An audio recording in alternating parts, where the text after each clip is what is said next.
If any of the reasons for keeping a specific focus and having a very identifiable style doesn't help you create your version of success, then don't feel like you need to do the things that artists who want that do in order to fulfill their version of success.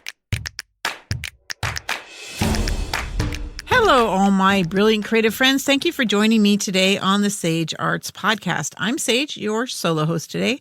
We've had some rather intense and jam-packed episodes the last couple weeks, so I thought it was time to go easy on you and, to be honest, on me. So we'll keep the conversation a little shorter today than the last couple episodes. The subject today, though, is no less important than any of our previous episodes. It can be maybe a little hard to get a grasp on for some, but let's see if we can figure this out together. As usual, I'm in my little podcast studio, and one of these days, let's say this weekend, I'll post photos or reels of the room so you can better imagine the place you're joining me in.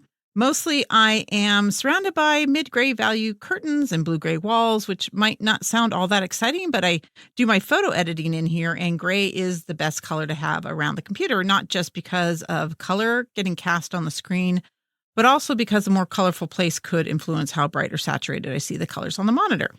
But behind me and off to the side, I have a bookshelf full of art and craft books, of course, and some odd things I gather on my hikes and travels, and then directly behind me, there's some of my own polymer pieces and photographs and publications tacked onto the black soundproofing tiles to make a nice background for those times when I might put it on video.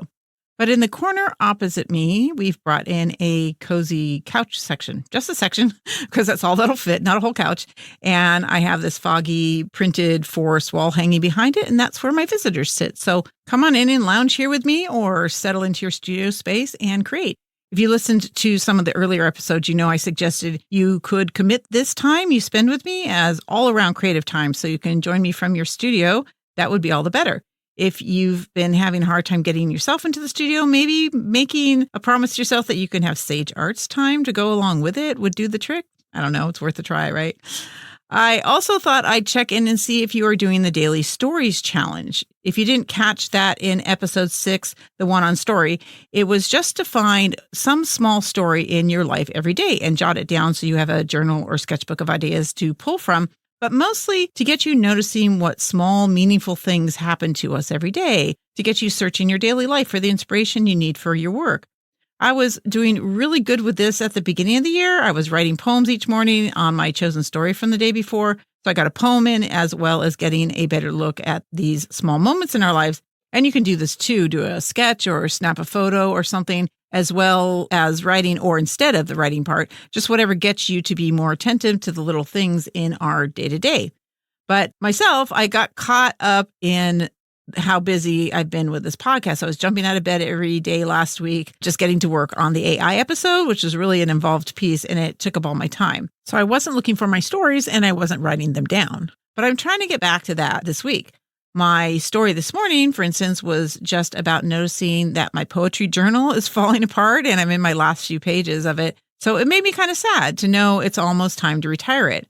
I think we get really attached to our creative partners, be it a favorite tool, a lamp, table, chair, sketchbooks, or that little mascot I think we all have on our table that serves no functional purpose. You just want to have it near you in the studio space because it gives you joy. So my story was about recognizing that relationship we have with these things that we use every day and how it mirrors how we sometimes have to close the book on some friendships or other relationships, usually temporarily because of distance or our lives going in different directions. But it doesn't mean we don't cherish the time we spend with them any less. And although they may get, quote unquote, put on a shelf for a time, we like that they're there and that we cherish them nonetheless. So that was my little story. I just wanted to give you an example of something you can find in your daily life and encourage you to keep finding them in yours. Speaking of cherishing, I just want to thank all of you who have reached out to me this last week or so. I cherish each and every personal message. And this last week or so, it wasn't just comments. I was getting links and articles and questions. And I even got a shout out on Wendy Moore's blog. That's the afterthemonsoon.com blog. She's very contemplative about her life as an artist and what she finds out in the world and has just some beautiful insights. So check that out. And thank you, Wendy. Yes, just so much input this last week, and I really do appreciate it. If you wrote me and I didn't get back to you with more than just like a thumbs up or whatnot, I apologize. I've been keeping super busy, but I do read everything that comes in, and I so appreciate your kind words and support. So keep those coming. You can continue to send me comments or give back through a donation or tell me what you want to hear that you're not hearing yet, anything at all. Just go to www.thesagearts.com. You can go to the contact page to reach out to me via email, or there is a voice message, a little red button for voice message there. If you want to give back with a little financial support, stay on the homepage, scroll down halfway, and you'll find the Buy Me a Coffee and PayPal donation buttons. That little bit of giving back is so appreciated. I also love to hear from you, no matter what you have to say. I have one more shout out, actually, but I'm saving it to start out today's conversation because it was such a crazy serendipitous coincidence. So let's start, as I always do, with questions to keep in mind so you are set to look for the answers in this chat of ours. I have a two-part question for you today. One, what determines the choices you make about your particular career path? And secondly, do you prefer to work in one heavily focused groove in this path, a groove that gives you an easily identifiable style? Or do you like to make a bunch of different grooves involving a variety of different interests that might make your style and voice a bit difficult to pin down? Keep in mind that those questions are meant to help you focus on the material most relevant to you in this discussion, but it doesn't indicate what's right or wrong because only you can determine what's right or wrong for you. I'll get to the particulars of what I mean as we get going here. So yeah, I'm sitting here outlining this episode and I get a message on Facebook Messenger from this longtime reader and fellow polymer artist, Belinda, and she is asking me the exact questions I'm pondering as I create this podcast you're now listening to. It felt like a sign from the powers that be because I was also sitting here looking at these ideas thinking, does anyone actually want to hear this stuff? And mind you, I do this all the time. I think a lot of us do. I often feel like I'm the only person who must find this stuff interesting. And it's so weird when I've had evidence for years that people like to hear the little meanderings in my mind, not because they come from me, but mostly because I am reflecting ideas and emotions that so many of us are feeling. What I think happens, though, is that many of us end up thinking we're alone in our interests and experiences because there isn't a lot of conversation about some of these topics, or no one you know has ever brought it up. And many of us have this habit of comparing what we are doing with what other people are doing or with what the dominant topics and articles are going on about. And when they aren't saying what we're thinking, we may believe we're rather alone, or at least our thoughts are rare. But the fact is we're not alone, not in the least. It just sounds that way from everything we have thrown at us. So here's the thing about most informational public media, if you haven't already figured this out. It's going to be geared to sell you something, and the best way to get you to let go of your hard-earned cash is to sell you something that seems like it can make you money or gain you fame or create success or solve problems, the ones that are keeping you from being successful in your career, relationships, or finances or whatnot. So most of the noise you hear is going to be how to make money or how to make the things happen that will make you successful so you can get money or fame. If your questions aren't specifically about making money or getting recognition or gaining the version of success they're trying to sell you, that's fine. It's great even. If you're at a point in your life and creative journey where you're trying to find the creative path that makes the most sense for you, that fulfills your creative spirit while connecting you to the world in whatever degree you need. And that could be recognition or camaraderie or making others happy through your creations or just feeling like you're part of something bigger than yourself. And maybe you feel lost right now. You might not have found quite the right medium or form or genre of work, or you found too many and you don't know which ones you want to do and you just want to play with them all, or you haven't realized there is no one niche for you. Finding the truth of what you need to be doing, the path you need to be following, and the right way for you to travel on it isn't easy and it isn't usually obvious. A lot has to come together to make a good match in art, just like good matches in relationships. But if you keep kind of mucking around and you don't give up, you'll find what you need. It does, however, start with realizing that what you need may not look anything like what other artists seem to be after. So for nearly a decade, I published books and magazines on polymer art. It was never easy. It wasn't even particularly profitable, but I loved it with my whole soul and heart. It felt right. It felt like home, at least at the time. When I had to shut it down due to some overwork injuries and the skyrocketing costs of various aspects of production, it pushed me to see that the last couple of years of doing that might have been more out of inertia than passion.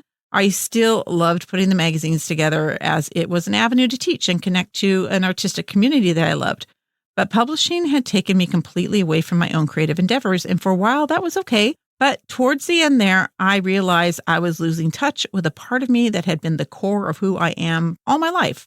I had to get back to creating, to get back to getting lost in the process, to being childishly curious and endlessly fascinated. I had to get back to my own creative work. So I started working on a novel, which I had wanted to do for a while. And then 6 months later, I started on a second one before I even finished the first one. I also got back to writing poetry every morning. I discovered a new form of photography, ICM, intentional camera movement. It seemed like a dream come true to be able to just create things that I wanted to create all day and not have my day be just wound up in marketing and project management and the minutia of running a business. But it ended up being not that wonderful, and I actually became rather depressed.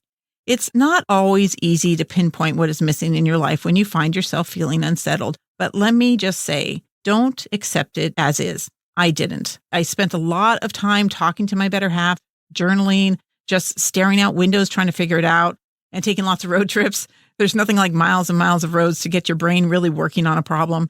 And what I concluded was that I really missed being part of something that was bigger than myself, that gave back to the world, that allowed me to share what I know and I've learned and to see other people grow from it. I had started another blog, but there just isn't a lot of interaction on blogs online anymore. So somewhere along the way, I started thinking about podcasting, probably because I was driving cross country a lot and I listened to a ton of podcasts and realized I wanted that. I wanted to reach out of people's phones and computers and shake them up some. And as you know, I did it. I started a podcast, but almost immediately my creative time dwindled as I threw myself into it. And I do love this so much, but I began to wonder if I would be able to become a successful author or a photographer with sales in a gallery or do enough polymer work to get back to doing sales again. I often say I'm a jack of all trades and a master of none because I do a ton of things, but I don't spend a lot of time with any one of them. And that's bothered me for a long time. My husband has a singular passion for animation and cartoons that is astoundingly focused and unerringly passionate. We met in high school and the passion was the same back then as it is today. And that's pretty rare. But you have to realize that the slice of what we see of well-known or successful artists, because realize you don't see everything they do, including the failed work and the many other things they explore. That picture we have of what these amazing artists do would make you think you need to have a singular focus. But many of us won't find that, and that's okay. I don't have that. I create, though, nonstop, no question. But what is my artistic calling? Why can't I settle on one thing, one material, one market, one anything, and at least have something as a predominant thing to be known for? Well, my recent self-evaluations uncovered an interesting fact for me. You know what I'm known for? This: teaching, sharing, trying to inspire, helping others find and refine what they do creatively. Wanting mostly to teach and coach doesn't take away from me being a creative. I will always make things every day, all the time, but sometimes it will be a podcast, and sometimes it'll be a mosaic table for the porch, and sometimes I'll build shelving or convert a minivan into a camper van. Some days I'll crochet a hat, and other days I will sketch and paint. And I'll keep returning to my camera and my clay like a favorite sweater I can't go long without cozying up to. What this realization revealed, though, was that I have all this outside pressure to present myself as some specific type of artist, because if I'm not a particular artist with a recognizable style and a CV the length of my arm, what right do I have to be telling all of you what to do with your creative lives? But that's the funny thing. I have been a creative in the best way possible for myself all my life, by doing what I want to do when it makes sense to me. And that was the real epiphany, that I've been measuring my life against the expectation and the success of others. I've wondered, when am I going to buckle down and make a name for myself in some particular artistic niche? But what it comes down to is that's not me. I don't sit still, and picking one niche is not going to hold me for long. And that's okay. What I do makes me happy. It makes plenty of other people happy. I manage to keep the lights on and food on the table, and nobody around me wants for things I've failed to provide. So why should I become this one-track type artist? Yes, success in certain areas is easier when you do that. Galleries can pinpoint your work and style and make it easier for them to sell your work. Wholesalers can feel confident they're getting into business with someone who will provide steady, dependable, and somewhat predictable art that they can sell to their clients. you can build a pretty steady and loyal customer base who will follow you around and consistently buy from you because they like that singular type of thing that you do. But if these kinds of sales aren't what you are in this for, then why restrict yourself? And that was the core of what Belinda was asking. She doesn't feel she has a recognizable style and was concerned about her potential success as an artist if she didn't develop one because she doesn't see herself finding just one groove in the road that she's following. She loves to explore and create according to her mood. Me too. And why not? Yes, it seems Belinda and I are both in a position to not have to streamline what we do, but even if you have to be consistent because making money is a necessary or desired part of your picture of success, that doesn't keep you from doing other work or create other grooves in your creative life to dwell in and get joy from. Gwen Pina, who made primarily Southwest-style gift shop polymer figurines and such, also made these crazy mixed media sculptures and lamps and things, but she didn't make them with an eye to creating them for a new market. She made them because it made her happy. And she had, at the time I interviewed her in 2011, over 600 retail accounts she created for and shipped to every year. Yet she made time for those pieces that made her happy. She had a very particular niche and a very recognizable style in the primary thing that she did, and that allowed her to grow and keep a large database of shops to sell to. But that wasn't all she did. She created her own couple of artistic grooves in her road, her own version of creative success that fulfilled her as well as keeping her and her kids taken care of. So don't try to be something because you keep hearing that's what you should do. Make your own road. And on that road, you develop your own groove or grooves according to what you need and what you want to accomplish. Some people might think that spreading yourself out amongst numerous interests might make it hard or frustrating even to achieve much of anything or just feel accomplished. I don't necessarily think so. Now that I'm teaching more through this process of producing this podcast, my creative motivation has skyrocketed. I'm still writing novels. I've picked up my polymer clay again. I've even pulled out tile and stone and I'm working on mosaics. I'm out with my camera every day, even if it's just for a few minutes. And most days I write and or edit a poem, and I'm getting the photos and poetry together, usually on social media, and connecting with other great photographers and poets that way. So am I crazy for doing that much? Well, yeah, maybe a little. My case may be a bit extreme, but I'm happy with what I'm doing. And I know I'm happy because my muse is just humming along and is excited about all of it. So there are a lot of grooves in my road to follow, but I'm really enjoying the journey as it is. For those of you who struggle with narrowing down your creative identity to one primary medium or who jump from project to project, I want to tell you I don't think that's necessarily a bad thing. If your inclination is to try multiple different mediums and multiple different styles, and that's what you're drawn to, don't try to push yourself into a more restrictive box unless it's absolutely necessary. There's nothing wrong with not being known for a particular thing, or maybe even getting into a gallery or being published or any of those things it might help you accomplish. Those things have purposes that support certain types of artists who have certain types of goals. You get into galleries to reach the kind of market that buys from those galleries. You get into wholesale production because you found a style and type of art that you will happily reproduce 100 times or 500 times or 1,000 times and not feel like you're missing out. If these reasons or others, because the reasons for doing these things are a lot more varied than what I just said, if any of the reasons for keeping a specific focus and having a very identifiable style doesn't help you create your version of success, then don't feel like you need to do the things that artists who want that do in order to fulfill their version of success. Don't feel pressured to do more than you're already doing to gain more recognition or get into better shows. You don't need to let other people's ideas of what a successful art career means determine your path. The only success that counts, in my book at least, and I think for many of us, is a success that finds you happy, content, constantly curious, and regularly working in the studio. If that thing is you making whatever your fingers want to bring to life on just the weekends and your lucky family members get those treasures and you don't feel the need to strive for more, I can't think of a more wonderful creative life. If you want to make a career out of it and want to get in the big shows and win awards, that's wonderful as well. If it makes you happy and keeps you creating in a way that feeds your soul and keeps your muse content, I say go for it. For me, right now, I want to make things just to make things. I love the process of creativity. I love getting into the zone. I love that welling of emotion as the thing I create comes into being, so much so that it takes on its own life. I'm not saying I don't still feel the pressure to become better, to get bigger recognition for my creative works. But to be honest with myself, the only reason I would want the recognition is for the affirmation that what I'm doing is worthwhile. But I know in reality that the only judgment of whether I'm doing something worthwhile should come from me. So if you've been struggling with figuring out what you want to do, what direction you want to be taking, or what new direction you might take on because you've been feeling stifled in what you're doing already, try to make the focus of your search be the thing that makes sense to you, and for your life.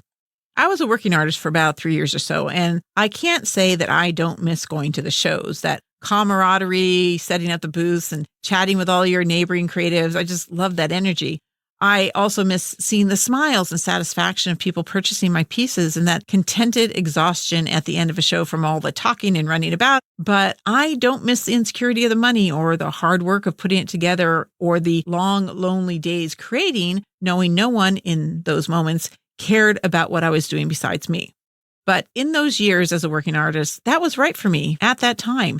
And that's the other thing to keep in mind. What is right for you now may not be right for you in the future, and that's okay. Just check in with yourself on a regular basis. So when you sit down to create, regularly ask yourself what's on your mind.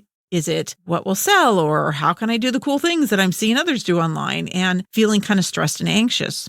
Or are the questions in your mind excited chitterings of curiosity or almost mindless meanderings of what will happen if I try this or if I do that? I think most of us have all these voices in our head at one time or another, but if it's all the first set where worrying is kind of the theme and none of the second where curiosity rules, you're not going to be able to hear your own artistic voice very well or see the shining light of your imagination illuminating the path it really wants to take. So give yourself permission to wander and explore. Or, on the other hand, explore for weeks or years some singular technique or style. I can't tell you how many artists, very successful artists, have told me they worry that they're a one-trick pony. So there you have very successful artists who are focused, worrying that it's not enough. But what's wrong with one glorious, amazing trick if it keeps you fascinated and joyful in your work? And then there are others like Belinda and myself who become concerned that we don't have enough focus. But enough focus for what? I don't have good focus in my art, and I've concluded that right now I'm fine with it that way. My brand of weird is not liking things to stay the same. I don't like routines. I kind of like it when I get hurdles thrown in my way, so I have to figure out a new path for whatever it is. So it makes sense that I don't have one medium or style that I'm running with. Now, there is one caveat I should mention about doing a lot of different things. You do want to be careful that you're not jumping around out of fear. Fear of realizing something isn't working and fear of failure, which you can avoid if you never complete something, right? But you're also putting off the possibility of success. The fear of failure, though, can be much stronger than the desire to succeed. So I'd suggest that if you're exploring something new, stick with the thing long enough to find success in it or realize it's not for you. Sticking with one thing can be a great way to ensure that you have direction when you sit down to work. So consider pushing yourself to stick with something until you know it's for you or not, if you feel directionless in your work in particular. You could be prolonging directionlessness by jumping around too much. But on the other hand, jumping around is needed to search out that thing that makes your muse sing. So don't hesitate to try new things if it makes your muse curious and drives you to explore it, not just from a desire to create the same kind of cool things another artist is making. So when it comes to recognizable style, let's talk about this. You can ask yourself, what do I want to accomplish? And does having an easily recognizable style or consistent type of work serve that or not? Or you can ask yourself, what kind of creating makes me happiest? And then from there, build your creative hearth and haven around that happiness rather than warp it to fit what you think you should be doing. To be an artist, you only have to have a sense of curiosity and a drive to create. What you produce, how you do it, how much you create, or what you do with the work should not be measured against the work and ways of others or determined by the way anyone else does it. You do you, as much as it is possible as you work to keep balance in your life. Now, I know this is just a bunch of words and metaphors and that things are rarely so simple as all that. There are more considerations than just one's authenticity in their work, but there is rarely a reason that creating according to what makes you happiest can't be a primary consideration. Art made from joy and passion reads as passionate. When someone sees an amazing piece of art and wonders just how they did it, well, I can tell you that part of that, at least, is that hard to pin down difference between their work and other people's work, especially people who copy them. It's their passion, born of their exploration, their curiosity, their love for the concepts that they're exploring, for the processes as they go through and or putting their inner thoughts out into the world. I think feeding that passion and having it emerge in your art will serve every artist, no matter what your version of success is. So if you're feeling like you're not doing what you're supposed to be doing, if you're not focused or feeling too focused, be kind to yourself and start by asking what you want to be accomplishing with your art. And don't forget to ask why you want that. If you can't find a true inner purpose or a concrete reason specific to your life and circumstances, then maybe you're letting other people's ideas of success cloud your picture of what you need and what you want your success to be. If you have a really hard time defining what's most important to you in terms of your success and doing your art, try this. Make a list of all the reasons you create, from feeding a creative compulsion to the ego boosts when shared, to making money, to getting into flow, etc. Try making a list of at least 10 things, maybe more. You can ask someone close to you to identify why they think you create. Just try to make it exhaustive so you don't miss anything. Then take the first thing on the list and compare it to the next thing on the list and ask yourself, which of those two things would you choose if you could only have one? Whichever wins out, compare that to the next thing on the list and ask the same question. Do this until you've got a winner from the last comparison, and guess what? That winner is going to be the most important thing to you on that list. Now, don't be surprised if it's something you wholly didn't expect. And don't judge it either. If it turns out to be money, okay, great, now you know. If it's ego, well, yeah, that can be kind of hard to admit sometimes, but that could also be a wake-up call to pay attention to how much you're influenced by outside sources, and maybe that need is getting in the way of doing the really original work you've been craving. Knowing these things is a great starting point for analyzing what you're doing and why. If you want to see what is second and third, or what order the whole list should be in, remove the winner from the list and then do it again. Compare the first one with the second one and do it again all the way down until you have a second most important thing. If you keep doing this, you can move the winners from each round to a second list numbered 1 to whatever, however many you have. And then you'll have a list of the reasons you create in order of importance, from the most important to the least important. This is something I do with my coaching clients when they're feeling lost. The list you end up with can be a huge revelation. If you do this and you're super surprised by your results, do write to me. I'd be super curious to see what you're coming up with. You can send those thoughts as well as criticisms or questions or anything else by reaching out to me at the website at thesagearts.com. Go to the contact page and use the email form there, or leave a voice message using that little red button you'll find in the bottom right corner. As I mentioned at the beginning, if you're enjoying these episodes and find value in what I'm doing here, consider giving back.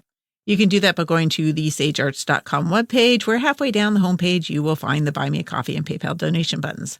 You can also follow the podcast on social media on Facebook or Instagram. Both are under the Sage Arts Podcast.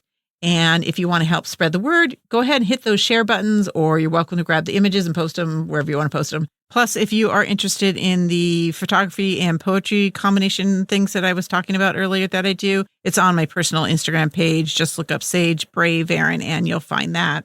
Also, if you haven't yet, do hit the follow button on your podcast player so you don't miss out when new episodes go live, although it will usually come out by the end of the day here on the U.S. West Coast on Fridays for a weekend perusal, so you can know what the schedule is there. Also, quick note for my Polymer peeps, I'll be presenting a talk on publishing in the world of art and craft for the International Polymer Clay Association this next Sunday, the 26th of February. You do have to be a member to attend, but it's just $35 a year for a ton of benefits from this association. So do look into the membership. You can find it at theipca.org. Once you're a member, look for the emails with the Zoom link and join me on the 26th. Also, be sure to listen to the next episode. So it'll be episode 12.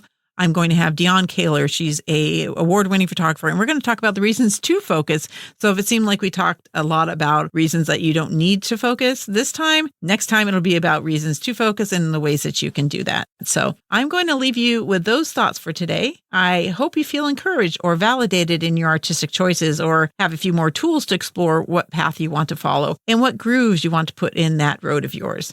In the meantime, as always, I encourage you to feed your muse, stay true to yourself and your weirdness, and we'll see you next time on the Sage Arts Podcast.